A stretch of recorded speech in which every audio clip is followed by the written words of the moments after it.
Kenapa sih kira-kira ulama itu diserang, Ustaz? Pertama adalah memang itu konsekuensi dari seorang dai. Waduh. Tapi apakah memang mungkin orang gila itu menargetkan langsung directly tokoh agama? Termasuk perlindungan untuk Ustadz Abu Janda.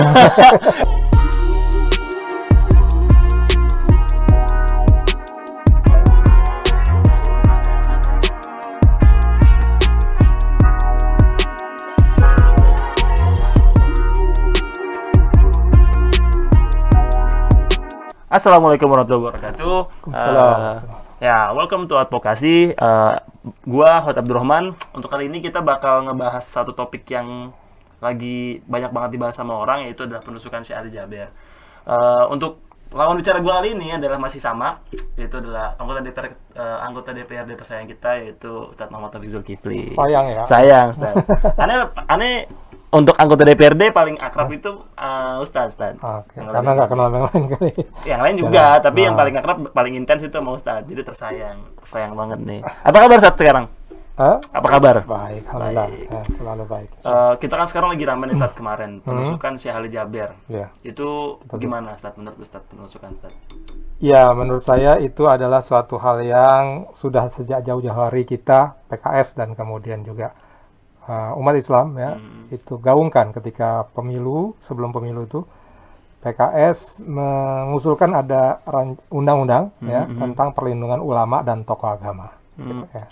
Jadi memang apakah sebegitu bahayanya gitu kah di Indonesia itu kalau misalnya jadi ulama itu bakal diserang-serang? Karena beberapa kali Ustaz, kalau misalnya kita lihat sejarah-sejarah kasus kita kemarin nih Ustaz, ini ada sebentar kita lihat dulu nih. Kasus-kasus penyerangan kepada ulama gitu, tanggal 27 Januari itu ada penganiayaan terhadap Januari tahun 2018 itu Kiai Haji Umar Basri, pemimpin Ponpes Al Hidayah di Cicalengka itu diserang dengan seseorang bernama Asep, dibilang gila penyerangnya. Lalu yang tanggal 1 Februari masih belum lama itu Ustadz Prawoto dari Persis di Bandung diserang hingga meninggal Ustadz. Itu diserang bernama Asep Maftu, umur 45 tahun. Lalu tanggal 17 Maret itu Ketua NU Kecamatan Kangkung Kendal Kiai Haji Ahmad Zainuri dan menantunya itu diserang juga tanggal 13 April, tanggal 13 September tahun 2020 ya. Bahkan ya ini Syekh Ali Jaber Ustaz ya. Berarti kan udah banyak nih rentetan dan penyerangan terhadap ulama Ustaz. Kenapa sih kira-kira ulama itu diserang Ustaz? Pertama adalah memang itu konsekuensi dari seorang dai. Waduh. Sejak zaman Nabi Adam mungkin gitu ya. Aduh. Nabi Adam, Nabi Nuh semua kan harus ketika kita melakukan dakwah itu pasti akan ada cobaannya, akan ada rintangannya ya. Tapi tentu saja terus kemudian bukan biarkan saja itu karena sudah konsekuensi seorang dai, nggak gitu ya. Kita tetap memang sangat memprihatinkan keadaan ini, apalagi negara kita mayoritas muslim, kemudian juga disebut sebagai bangsa yang religius juga kan gitu. Nah, tapi kok religius umat ustadz-ustadz atau ulama-ulamanya diserang tidak bereaksi apa-apa. Nah, itu yang kita sayangkan. Nah, untuk sejauh ini kan di tahun 2019 kemarin salah satu agenda tujuan misi dari PKS itu kan adalah membuat undang-undang perlindungan ulama. Ya. Itu walaupun usaha DPRD ya, ini secara eksplisitnya aja Ustaz. Kira-kira gimana sih perkembangan dari undang-undang perlindungan ulama ini Ustaz? Perlindungan ya.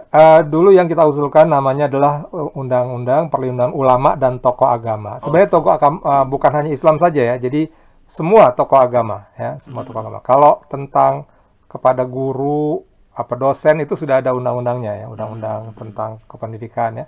Tapi kalau yang ulama, ustadz, tokoh agama, baik dia Islam, Kristen, Katolik, Buddha, Hindu, itu belum ada. Padahal mereka juga merupakan tokoh-tokoh masyarakat yang didengar suaranya, didengar pendapatnya, dan kemudian juga bisa mempengaruhi atau bisa membimbing rakyat untuk ke arah kebaikan ya dari semuanya. Nah, kalau saya lihat di undang-undang di perkembangan di DPR pusat ya, DPR RI memang sudah ada ya, sudah masuk ke namanya Badan Legislatif Balek, kemudian juga sudah menjadi Prolegnas, Program Legislatif Nasional. Nah, ini tapi namanya itu sebentar ya, saya lihat di sini. Formatnya adalah dinamakan sebagai rancangan undang-undang RUU tentang perlindungan tokoh agama dan simbol agama. Ya, tokoh agama simbol.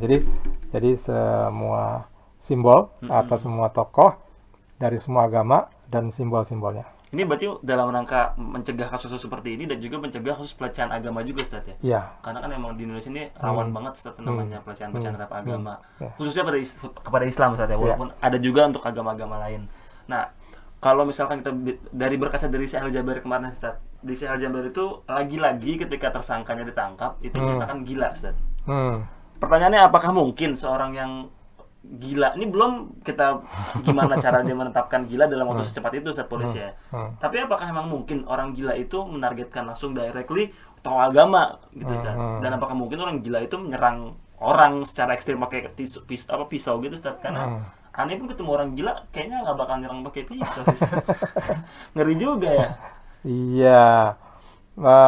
Harusnya orang gila menyerang orang pun dengan random gitu ya, sembarang. Jadi nggak langsung ulama gitu. Langsung ulama. Kalau kita lihat videonya yang Al-Jaber itu ada banyak orang, ada banyak orang yang ada mengelilingi gitu. Saya ada yang dari sini, dia jalan tuh dari baris yang sebelah kanannya Al-Jaber.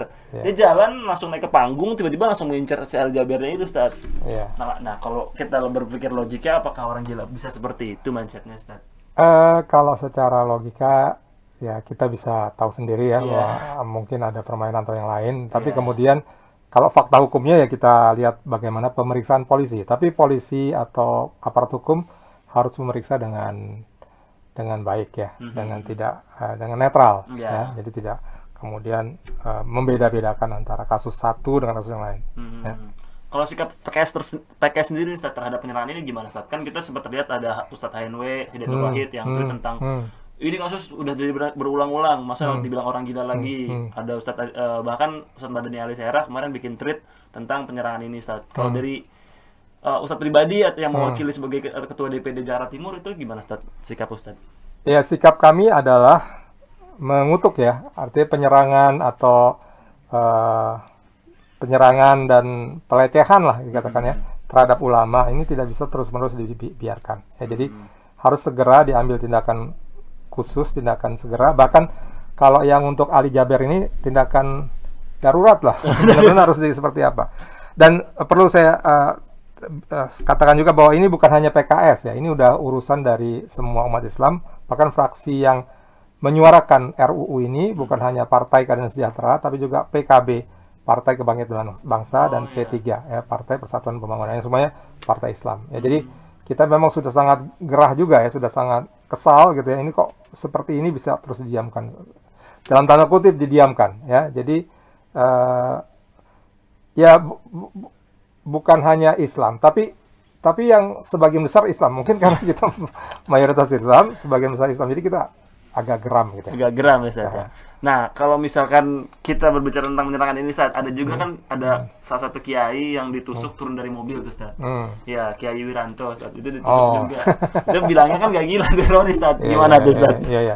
Ya, pertama tidak hanya ulama tadi ya, semua ya, semua agama dan semua tokoh masyarakat. Pak Wiranto juga tokoh kita. Ya, beliau punya jasa juga kepada negara ini, dan termasuk penusuk Wiranto juga harusnya, ini sekarang kabarnya seperti apa ya? Iya. Nggak terlalu ini ya. Karena kan kalau misalkan Wiranto kan langsung dipenjara, Ustaz. Nggak dibilang orang gila, dibilangnya Islam radikal. Ya itu makanya ada banyak nuansa politis di sini yang kita harus disaring gitulah ya. Kira-kira. Itu yang menyebabkan agak kita geram ya. PKS, PKB, P3 ya. Kenapa masalah-masalah yang terkait dengan ulama dan tokoh agama dan simbol agama itu kelihatannya sepelekan lah, Ustaz. Iya, ya memang kita harus buru-buru juga saat bikin undang-undang ini kan. Ustaz kan juga termasuk tokoh agama juga nih, Ustaz. Kalau dari PKS ini kan kebanyakan dari Ustaz juga ya, Ustaz. Kita kan takut dari salah satu kiaidah kita ini terkena dampak penyerangannya juga, Ustaz. Atau tiba-tiba diserat. Mudah-mudahan tidak terjadi, Ustaz ya. Nah, makanya apakah mungkin ini DPRD membuat undang-undang tentang perlindungan agama di skup DPRD Jakarta? Kalau DPRD itu perda ya, peraturan daerah ya.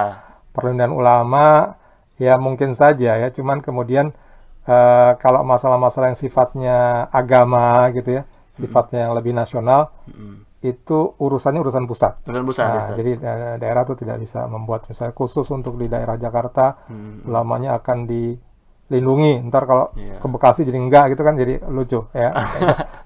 Sesuatu yang harus Iya.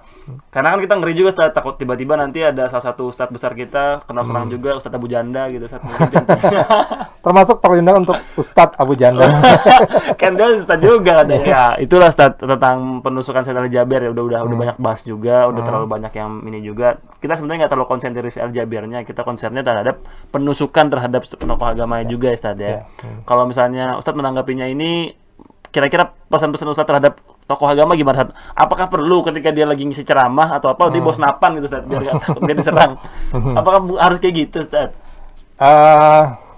Kalau jaga diri, oke ya. Kalau jaga diri, artinya tapi tidak sampai lebay bawa pisau senapan ya. Tapi setiap ulama biasanya, apalagi ulama zaman dulu itu biasanya punya ajian. Punya ajian. Tapi ihfazillah yahfazka ya. Jadi jagalah Allah maka Allah akan menjagamu. Jadi insya Allah Allah akan menjaga ya.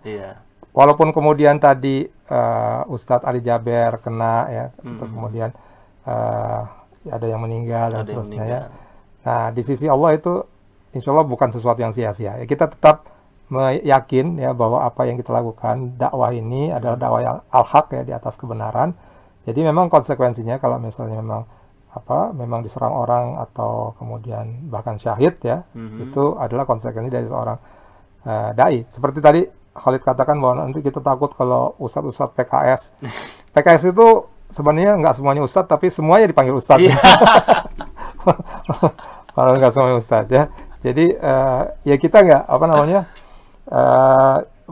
tidak juga takut secara berlebihan, tapi kita ingin proporsional ya, bahwa kalau ini kan negara hukum, ya, jadi kalau misalnya ada yang diserang, tentu saja harus dilindungi oleh negara, ya. Apalagi kemudian diserang ini adalah tokoh agama, ulama, ya, ustadz, atau kemudian ada tokoh dari agama Kristen, agama Hindu, Katolik, Buddha, tetap saja dia adalah tokoh masyarakat. Atau bahkan tadi Pak Wiranto, ya, atau Abu Janda, kalau dia diserang dengan tanpa proses atau ya tidak bisa dibiarkan. Tidak bisa dibiarkan, Ustaz. Ya, itulah tadi tentang penusukan Ali Jaber tadi. Terima kasih untuk mengikuti tadi. Kita berharap sih kalau misalnya ulama-ulama kita, tokoh-tokoh agama kita itu dapat proteksi yang pasti. Apalagi udah ada UU-nya. Tadi kan PKS, PKB dan apa ya? Dan P3 ya? P3 itu sudah rancangan undang-undang RUU. RUU sudah mengajukan RUU. Mudah-mudahan ini bakal jadi perlindung untuk ulama kita ya, Ustaz ya. Ya, itu dia. Mungkin itu aja kali Ustaz ya untuk podcast kali ini terkait Said Ali Jaber. Kalau misalnya pesan-pesan Ustaz Ustaz untuk ulama-ulama. Tadi pesan lagi. Bukan Ustaz. Untuk penyerang berikutnya gitu. Ya, penyerang berikutnya berarti diharapkan ada. Ya, intinya ndak akan bisa ya Anda menghentikan dakwah ini, menghentikan orang-orang baik untuk berkata baik, untuk bertindak baik, untuk menyebarkan kebaikan ya. Walaupun Anda bunuh, Anda serang, Anda bully dan seterusnya, kebenaran itu akan tetap terkuat ya. Jadi percuma aja. Ya, percuma dan salah sendiri, nanti malah jadi masuk neraka gitu. Ya, itulah Ustaz. Itu tadi pesan dari Ustaz menarik. Kenapa saya tanya tentang pesan terhadap penyerangnya Ustaz? Karena mungkin ketika dia mendengar pesan dari Ustaz itu, dia bakal berhenti mungkin Ustaz. Karena kan sekarang kan kita kan kalau bicara tentang pesan untuk ulama-ulama ya ulama aja yang mendengar. Kalau misalnya kita untuk yang pendengar kita ini mungkin ada niatan mau menyerang jadi berhenti gitu Ustaz. Karena kan Ustaz juga Ustaz nih. Dia tracing dulu nih, wah mau nyerang dia nih, nonton itu dulu nih. Bisa jadi kan Ustaz. Nah, itu penyerang kita doakan supaya mereka mendapat hidayah. Amin. Ya, sebelum menyerang dia sudah mendapat hidayah. Amin. Mungkin itu aja kali Ustaz ya. Mungkin itu aja, udah lumayan lama juga. Terima kasih untuk mendengarkan kita, untuk Ustaz-Ustaz yang di luar sana. Stay safe. Tetap di rumah aja, stay home. Kalau mau berdakwah mungkin via Zoom bisa Ustaz ya. Karena kalau Zoom nggak bisa diserang Ustaz. Diserang, dihack kali. Oh, dihack bisa ya. Ya, itu semua karena masih ada PSBB di Jakarta. Terapkan 3M-nya, jangan lupa cuci tangan, pakai masker, stay di rumah aja. Kita terima kasih apresiasi untuk mendukung kita. Assalamualaikum warahmatullahi wabarakatuh. Waalaikumsalam warahmatullahi wabarakatuh.